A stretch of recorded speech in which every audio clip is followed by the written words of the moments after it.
Hello everyone, it's finally here, the Ursa Mini.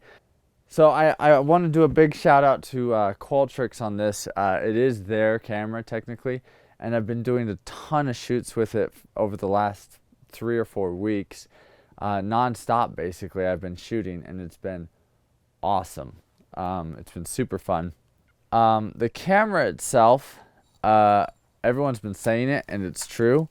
This thing is super light. Now, once it's totally built like this, it's probably, I don't know, 10 pounds, maybe a little heavier. Not that much more though. But yeah, it's really light. When I first pulled it out of the box, I thought, man, this thing is cheap. It just felt cheap because it was so light. So, a few things I love. I love having the XLR inputs, really nice. They work quite nicely. I do love on the back here, they have the typical headphone jack. It's just like the, I think it's the 1/8 inch instead of the 1/4 inch, which is very nice. They did the same thing they did on the larger Ursa, the full-size Ursa, and that is there's no hard stops on the volume controls. So you just twist it. It's stupid. It has no indicators, has nothing. The slow motion is actually really nice. Having that 60 frames at 4K is awesome. The 120 window is great. You can do recording at high frame rates at RAW if you do dual card mode. I didn't realize that before, but yeah, it works great. It does every other frame, one frame on, all the odd frames on one card and all the even frames on the other card, which allows you to then shoot RAW at higher frame rate. This camera does the same thing. You got the 2 cards, boom.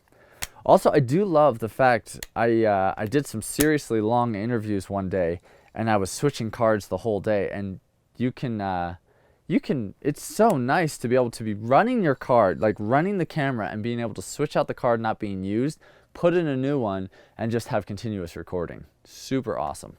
Freaking love that. I do have to say this. After using this rig, I never want to customize a rig again. This thing is just fantastic. It's probably the most comfortable rig I've had in a long time. It takes me back to shooting with the Sony EX1 when it came out. It feels like that. The view, the EVF is really nice. It's adjustable to be able to, get it out as far as you would like. The handle is fantastic. Very adjustable, easy to do. One of my favorite things to do with this camera is being able to switch from shoulder to down here to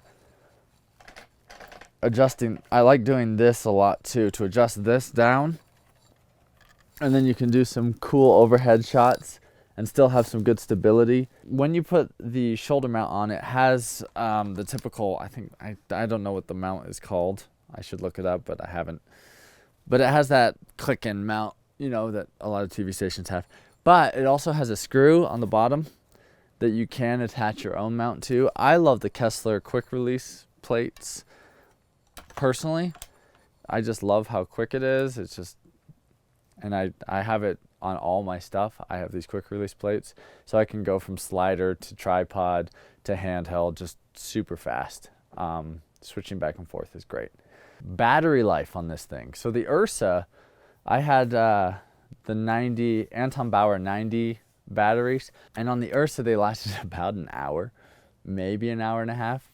On this, a fully charged 90 watt battery will last, with EVF attached, about 3.5, 4 hours, depending, about 4 hours, which is freaking awesome. A few things to note: the EVF is a little darker.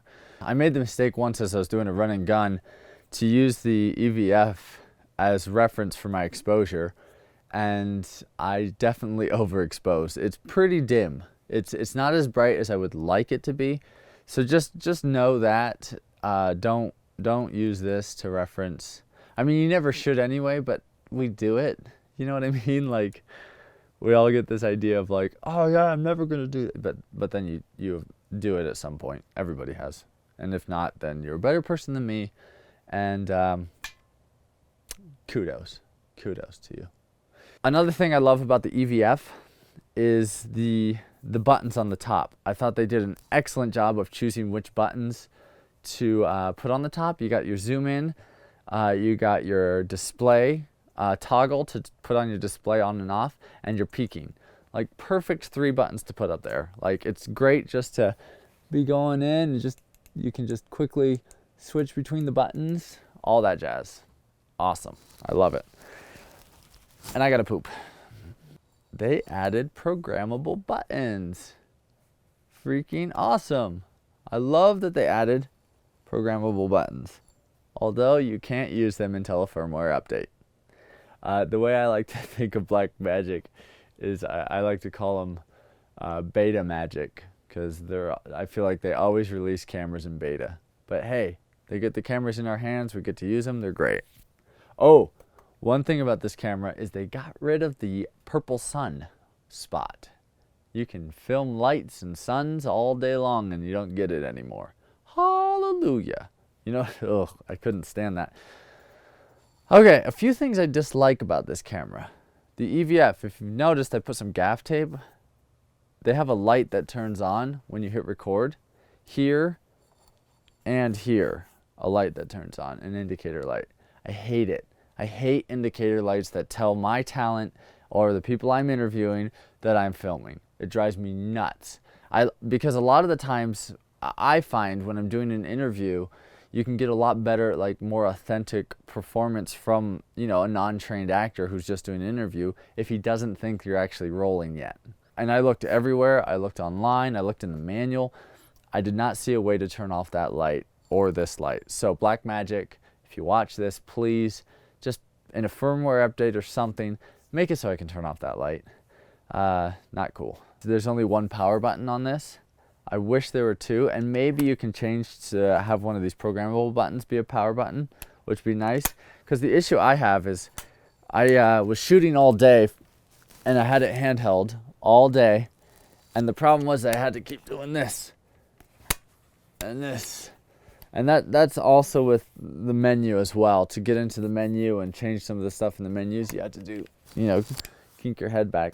I'm hoping the programmable buttons will help change that. Switch frame rates, switch ISO, maybe switch from RAW to ProRes or something like that.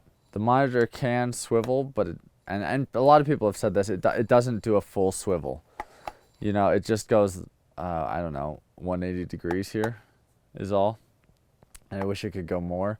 I wish you could, what I would love is to be able to flip it and stick it on the outside here, and then have a way to get to the menu from some button that then you could quickly, when you have it on your shoulder, you know, you have it on your shoulder here, you're filming, boom, boom, boom. You can just change your menu right here. What? Yeah, genius, right? I'm a friggin' genius. Their top screws here are not machined. They're like inserted threads. And I've had issues with these in the past of coming out. So I'm a little nervous about that. I don't like that they did that. I'd rather have it machined in. Another thing that I dislike is the top handle. I usually carry around Allen wrenches like this. And the problem is if I'm trying to take this off, I really can't do it with this Allen wrench set. You have to have like a specialized Allen wrench. My thought is Blackmagic really doesn't want you to take this handle off, because you have to do it with an Allen wrench, and it's basically permanently attached. Here. Oh, I farted. It's gonna smell terrible. Because I love this handle. It feels nice, and I love the record button on it. Just to be able to quickly hit record, cut, you know. I have noticed a few issues with it. It does have a little bit of a delay sometimes. Always make sure you're recording in the indicator. I've had times where I felt like I clicked it, and I could even hear it click, you know, click, click, and it wasn't recording. And so just a note, it's not as accurate as I would have hoped, you know, like it doesn't like, whoa, I'm recording every time. So that's frustrating a little bit. Again, I wish they had put programmable buttons on the end here instead of the iris and the focus. The focus to me is such a waste. It doesn't do anything. Like, it's a terrible autofocus. I hardly ever use lenses that have autofocus anyway. I'm using Cinemod Zeiss lenses, so I think it's a waste of a button, you know. And then the iris I don't use either because I have declicked apertures. So there's that. Thanks, Blackmagic. Way to waste 2 buttons. Just kidding, it's fine. Some people might love it, but I don't. You know, it's really nice to have low light. I'm not going to argue that. I've shot with the A7S, and shooting with that is just, you know, it's fantastic. It's got, you know, it has its drawbacks just like this camera has its drawbacks. The main drawback of this camera is low light, and you just need to know that going into it. People have been talking about the banding line at ISO 800. It is a thing. It is real. If like the subject's face was exposed and the background was really dark, but I didn't try to bring the background up, I just left it dark and then kind of, you know, changed some of the settings on the face, I had no problem with any sort of banding or anything. Or I shot in a convention center with low light. It was pretty low light, but I was able to expose pretty properly. I mean, it was maybe a stop under, maybe. And even pulling that in post and bringing it up, I didn't notice any difference. It's usually when you get to 2, 4, 6 stops underexposed, then you'll start seeing the problem.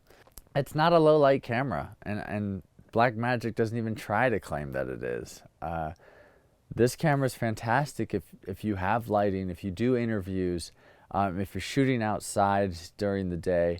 If you're the type of filmmaker who does run and gun, really like city shots, low light stuff at night, this is not your camera. No, like not at all. Not even close. Don't even waste your time with it.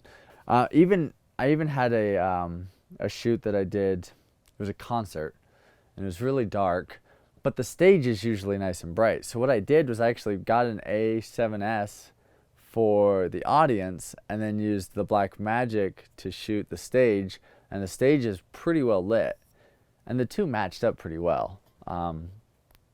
You know, the A7S gets you a beautiful image. This gets you a gorgeous image. I don't know. I'm under the impression that, you know, whatever suits your fancy, whatever you're trying to do, use that camera. Thanks for watching. Let me know what you think. Also, I'd love to hear your guys' like opinion on this camera. Stay cool, stay in school, you know, or get out of school and start working and shooting stuff. You guys should shoot stuff. I should shoot stuff. I don't shoot anything. I just stand around and I stand behind a camera and do this. Oh, it smells so good. It smells so good. No, I don't do that. Anyway, thanks for watching. Be sure to subscribe. Thanks, guys.